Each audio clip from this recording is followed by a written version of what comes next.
Hi guys, and welcome to the Stephen King Sematary Club.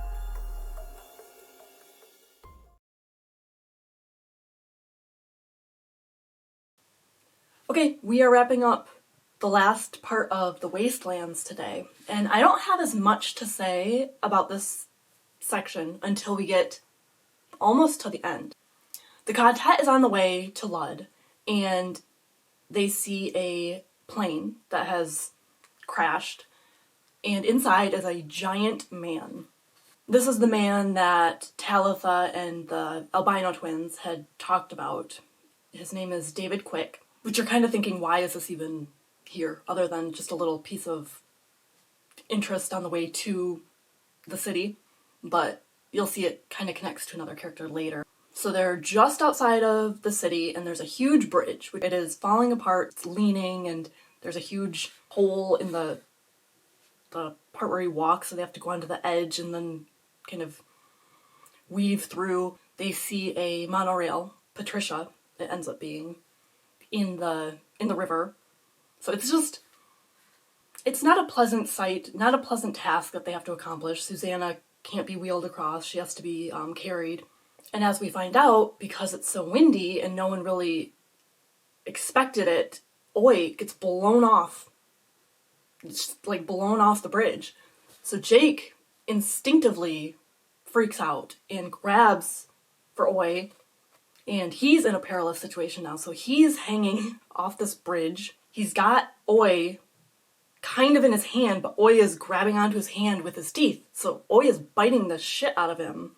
He's trying not to let go. Eddie drops and tries to pull them up, and then Roland, he also comes to assist, and Susanna can't really do much other than hang on so she doesn't fall off. And while they're all distracted by this chaotic event, some creepy, like, STD-ridden man who's like a retarded pirate, he sneaks up on them and he demands Jake. And it's heavily implied it's for sexual reasons that he wants him, and he has a grenade in his hand, so he kind of forces them to give Jake over. So this gross guy, this gross pirate guy, Gasher, he takes Jake, they run through this city that's just been destroyed and is built up with garbage and booby traps, and it's like a huge hoarder's paradise, and they're running through these tight corridors, or tripwires that they're avoiding. The guy keeps hitting Jake. They're going deeper and deeper into the city, and Jake is just thinking, oh boy, this is like, how is anyone gonna find me? I do find that the character of Gasher is too annoying, and he gets way too much time in the book. His only purpose is to spirit Jake away, insult him, threaten him. Roland, Eddie, and Susanna, they split up. And Roland says, I'm gonna go find Jake. You know, it's a one-man job, but he gets help from Oi, because Oi has Jake's scent and he tracks him. Roland wants Eddie and Susanna to go find Blaine and get, like, that side of things started. So he tells them, go off, find Blaine, shoot into the air every half hour or so that I know things are on track. Eddie and Susanna have this side quest.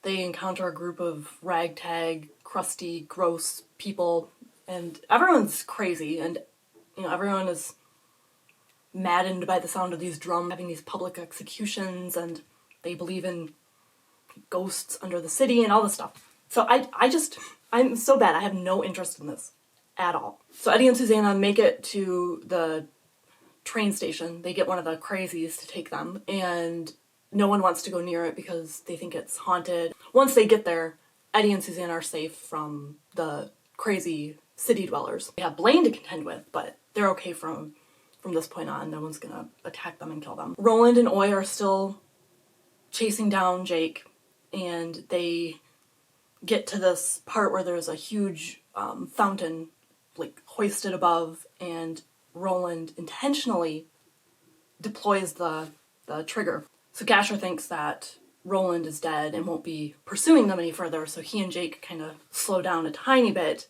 and they proceed to go to visit the TikTok man. Susanna gives us some insight into the fact that she thinks she's pregnant, which has only been hinted at up to this point. She hasn't really come out and said the word pregnant. But now we know, now it's out there. She hasn't told Eddie. She doesn't think it's the right time to tell Eddie. So inside the train station, it's run by North Central Positronics, which is a callback to Shardik.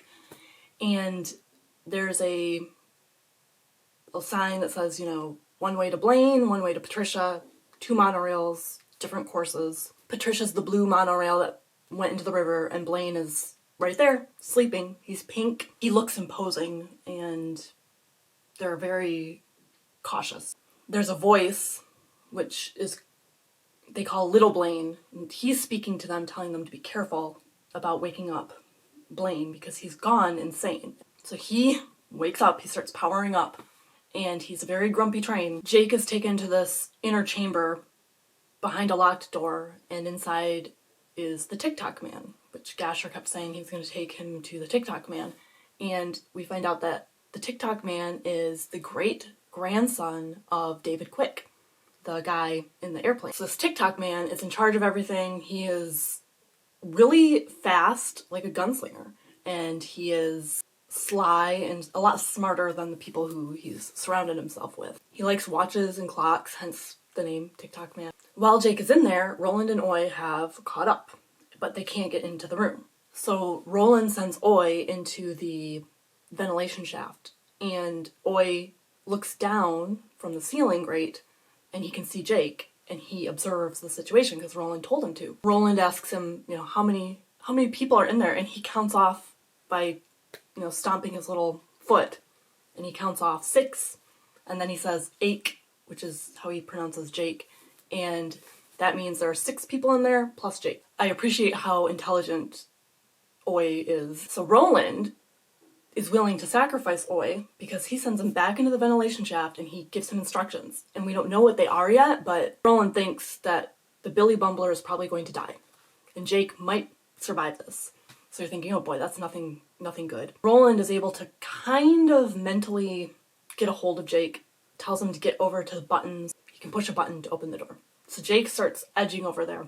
All of a sudden, he realizes what's going to happen because Jake has seen Oi's eyes in this ventilation shaft, and Oi jumps through the grate onto the TikTok man's face and starts clawing him. He punctures one of his eyes. He's like really fucking this guy up.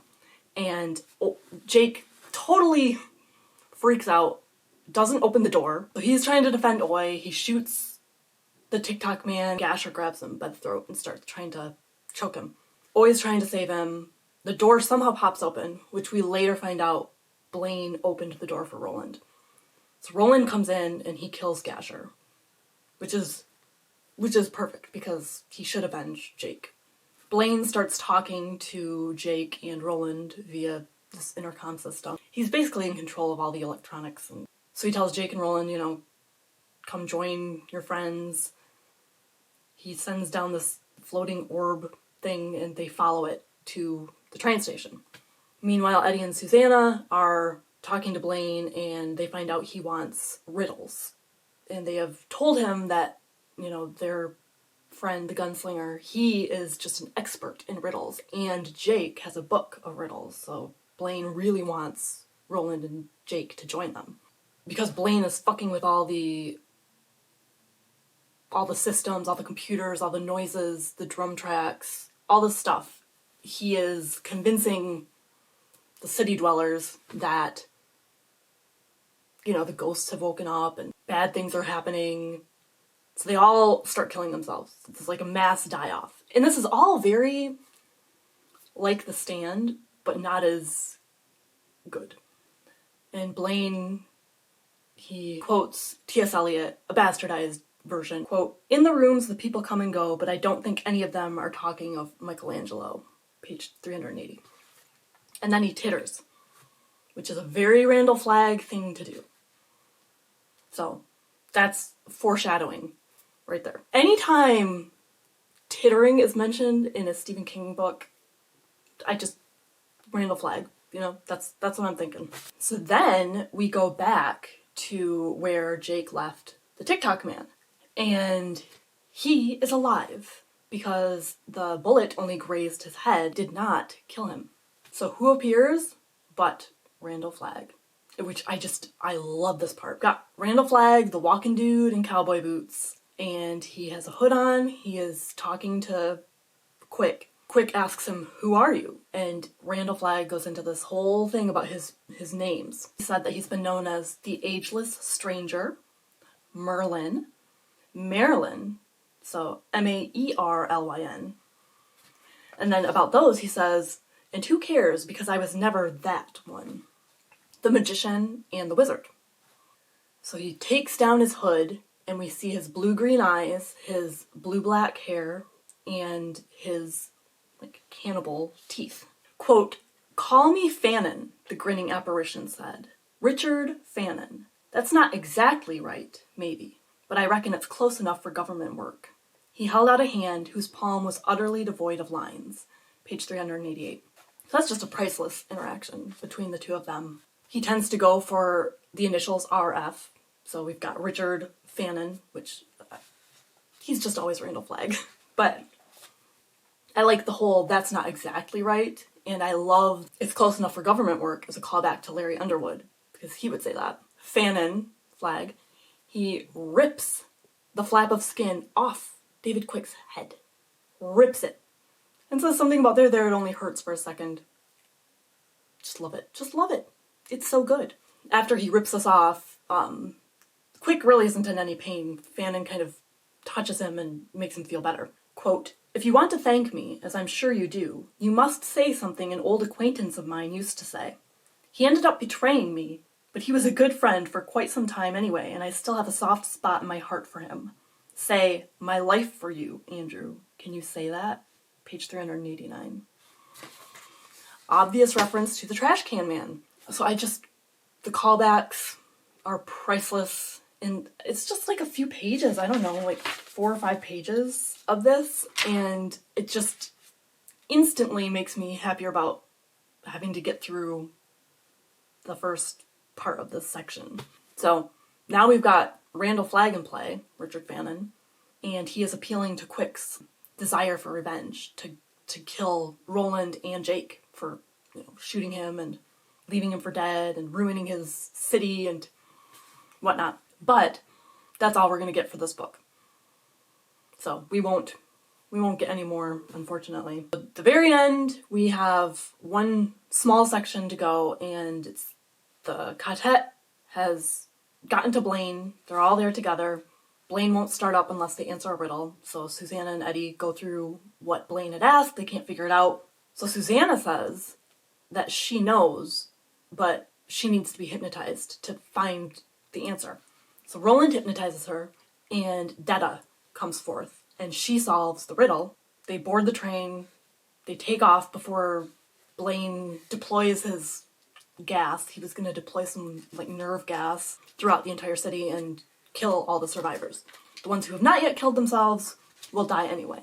So he says they're gonna go 7,000 miles to Topeka, which is where his termination point is, which will take 8 hours and 45 minutes. He also warns them that he has not made this trip in a long, long time, and the train tracks might be there or they might not be there. So it will be a fun little journey where they don't know what to expect. So they pass through the wastelands, which are a parallel to Detta Walker's The Drawers. It's full of desolate, bleak landscapes and creepy, mutated creatures. It's pretty much only death and decay and unsettling abominations of nature.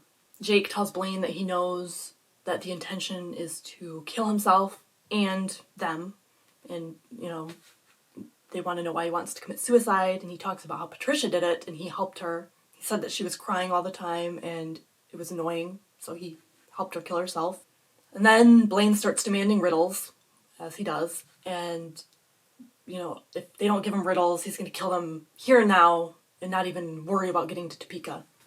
And Roland says, "Fuck you, no, we're not going to be, coerced into telling you riddles like that." So he tears into Blaine, he's insulting him, he's lecturing him on how he's so rude and, it's perfect because Roland stands up to him. But I mean, what else are you gonna do? You're at the hands of a mad monorail train. So Roland tells of Faraday riddling, which was a huge thing in his town. And he appeals to Blaine's sense of curiosity about riddles. And he proposes that they treat this train ride as a riddling day. And if they can riddle Blaine and he answers every single riddle, when they get to Topeka, he can kill them. But if they tell him a riddle that he cannot solve by the time they get to Topeka, they have to be let go. Blaine agrees to this, and that is the end. We end on this huge cliffhanger where no one has even started a riddle. So we don't even have a riddle to kick off and think about for years before the next book comes out. I love this book in parts. I really hate the Ludd part, other than the Richard Fannin section, the very small section at the end. I don't hate Blaine, but he gets on my nerves and he speaks using all caps, which just, I don't know. Maybe I'm too old, but it's like, it is the yelling, the rude yelling of the early internet. So it's not the strongest book, but it is a bridge. It's a necessary book. It gets things where they need to go, and it's fine. I love the introduction of Oi. I love the fact that everyone is finally together. So those parts are good.